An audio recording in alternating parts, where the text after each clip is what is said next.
Selamat datang di channel edukasi, tempat kami menghadirkan berita terkini dan perkembangan terbaru dalam dunia pendidikan. Hari ini kami membawa Anda berita yang sedang menjadi sorotan. Pernyataan kontroversial dari Menteri Pendidikan dan Kebudayaan Nadiem Makarim mengenai skripsi bagi sarjana. Ketika sebagian besar sarjana merasa penulisan skripsi adalah tahap terakhir pendidikan tinggi mereka, apa sih yang membuat Nadiem Makarim mengusulkan perubahan ini? Dalam video ini, kami akan menggali lebih dalam tentang pernyataan ini, mendengarkan pandangan berbagai pihak, dan mencoba memahami dampak yang mungkin timbul dari perubahan ini terhadap dunia pendidikan di Indonesia. Skripsi adalah istilah yang digunakan untuk menyebut suatu karya tulis ilmiah berupa paparan tulisan hasil penelitian mahasiswa jenjang sarjana yang membahas suatu permasalahan atau fenomena dalam bidang ilmu tertentu dengan menggunakan kaedah-kaedah yang berlaku. Di Indonesia, skripsi merupakan karya tulis ilmiah yang umumnya bersifat wajib, dibuat oleh mahasiswa sebagai salah satu syarat untuk menyelesaikan pendidikannya. Metode penelitian dan penyusunan skripsi. Skripsi dibagi dalam dua metode penelitian, yaitu metode kuantitatif dan kualitatif. Skripsi kuantitatif menggunakan survei atau kuesioner yang disebarkan kepada subjek penelitian sebagai metode penelitiannya. Setelah data selesai dikumpulkan, perhitungan matematika dilakukan untuk mendapatkan kesimpulannya.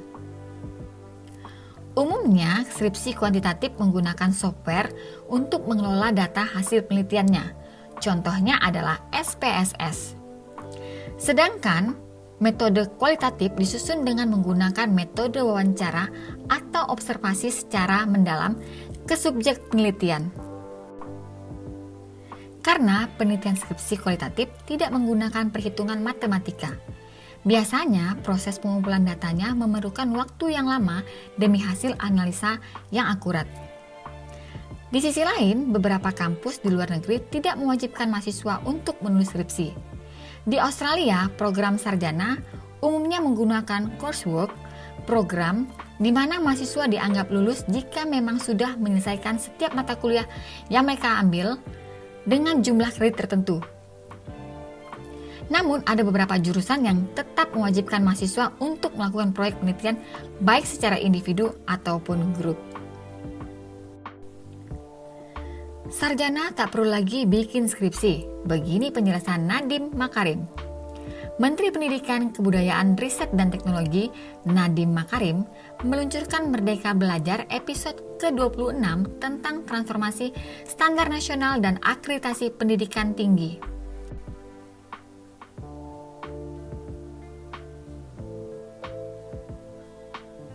Salah satu perubahan penting dalam program itu adalah tentang standar kelulusan bagi lulusan perguruan tinggi yang tak perlu berupa skripsi, disertasi, ataupun tesis.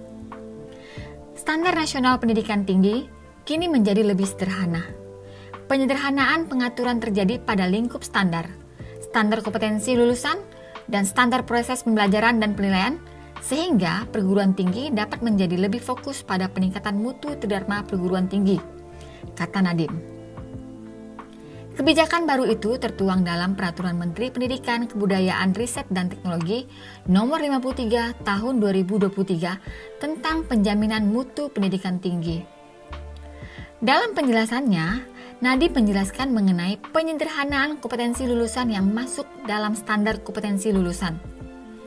Jika sebelumnya rumusan kompetensi sikap, pengetahuan umum, dan keterampilan umum dijabarkan terpisah dan rinci lewat kebijakan baru, maka kompetensi tak perlu lagi dijabarkan secara rinci. Perguruan tinggi dapat merumuskan sendiri 3 poin kompetensi itu secara terintegrasi. Mengenai tugas akhir, mahasiswa sarjana tak wajib membuat skripsi. Pun dengan mahasiswa magister yang terbebani menerbitkan makalah di jurnal ilmiah terakreditasi atau mahasiswa doktor wajib menerbitkan makalah di jurnal internasional bereputasi. Menurut Nadiem, jika program studi sarjana atau terapan telah menerapkan kurikulum berbasis proyek atau berbentuk lainnya, maka tugas akhir dapat dihapus. magister dan doktor juga tidak perlu menerbitkan makalah di jurnal. Rektor Universitas Teknik Sumbawa, Khairul Hudaya, menyambut baik perubahan itu. Hari ini kami mendapat jawaban. Tentu saja dengan memberikan kepercayaan kepada perguruan tinggi, kami bisa menentukan sikap keterampilan umum maupun khusus, dan ini memberikan keleluasaan buat kampus tanpa menurunkan kualitas pembelajaran, katanya. Terlebih, kata Khairul, bagi pendidikan tinggi di wilayah Indonesia Timur yang memiliki tantangan berbeda dengan wilayah lain. Menurut dia, dengan memberikan keleluasaan, pihaknya bisa mewujudkan SDM unggul yang konkret. Dukungan juga muncul lantaran Permendikbudristek ini memberikan otonomi lebih kepada perguruan tinggi. Salah satunya soal standar kompetensi lulusan yang tidak lagi dijabarkan secara rinci dan kaku. Misalnya tugas akhir dapat berbentuk prototipe, proyek, ataupun bentuk lainnya, tidak hanya skripsi, tesis, ataupun disertasi. Nah, bagaimana pendapat kalian para pejuang skripsi? Silahkan berkomentar ya. Komentar Anda sangat membantu di dunia pendidikan. Sampai di sini, kita telah menjelajahi topik yang sangat menarik dan relevan dalam dunia pendidikan. Usulan untuk menghapus kewajiban penulisan skripsi bagi sarjana seperti yang diusulkan oleh Menteri Pendidikan dan Kebudayaan Nadiem Makarim. Kami harap video ini memberikan Anda pemahaman yang lebih baik tentang argumen di balik perubahan ini dan memberitahu Anda bagaimana hal ini dapat mempengaruhi mahasiswa dan sistem pendidikan tinggi di Indonesia. Perubahan adalah bagian alami dari kemajuan.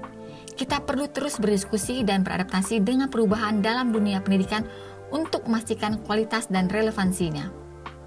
Terima kasih telah menyaksikan video ini. Mari kita terus dukung upaya untuk meningkatkan sistem pendidikan di Indonesia, sehingga generasi muda kita dapat memiliki akses pendidikan berkualitas dan relevan.